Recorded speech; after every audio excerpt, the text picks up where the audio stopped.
बिस्मिल्लाहिर्रहमानिर्रहीम। अस्सलाम वालेकुम। आप देख रहे हैं ताज 92 न्यूज़। नजर डालते हैं आज की हेडलाइन पर। कराची मलीर में इलेक्शन कमिश्नर की जानिब से वोटरों के कौमी दिन के मौका पर सेमिनार मुनक्किद किया गया, जिसमें ज़िला इंतजामिया समेत सियासी समाजी रहनुमाओं ने बड़ी तादाद में शिरकत की। सेमिनार को खिताब करते हुए डिप्टी कमिश्नर मलीर इरफान सलाम मीरवानी ने कहा, जब तक लोगों को वोट का एहसास नहीं होगा तब तक इस मुल्क का सियासी निज़ाम और असम्बलियों से बेहतर कानून साजी की उम्मीद रखना बेकार है।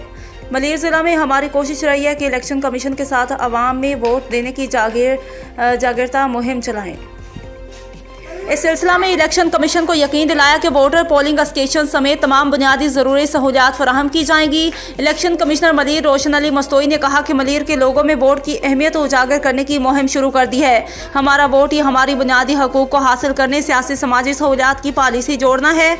SSP मलीर इरफान बहादुर ने कहा कि इलेक्शन वाले दिन इंतजामिया का काम है अमन बहाल करना और अमले को तहफ़्फ़ुज़ फराहम करने में कोई लापरवाही नहीं करेंगे। वोटर्स बगैर किसी खौफ के वोट डालने के लिए घरों से निकलें। इलेक्शन कमीशन मलीर के ऑफिसर एहसन अल्ताफ़ अब्बासी ने कहा, मुल्क में हर साल 7 दिसंबर को वोटर्स का कौमी दिन मनाया जाता है, क्योंकि मुल्क में पहली बार 7 दिसंबर 1970 में इलेक्शन हुए थे। यहाँ इलेक्शन वाले दिन को आमतौर पर वोट देने के बजाय बतौर छुट्टी का दिन मनाया जाता है। उन्होंने कहा कि गिला करना और ख्वामख्वाह तनकीद करना हमारी आदत बन चुकी है। संजीदगी इख्तियार नहीं की जाएगी तो जमहूरियत का कोई फ़ायदा नहीं। इस मौका पर मुख्तलिफ सियासी समाजी रहनुमाओं ने भी खिताब किया। आखिर में अवामी जागरूकता के लिए वाक की गई।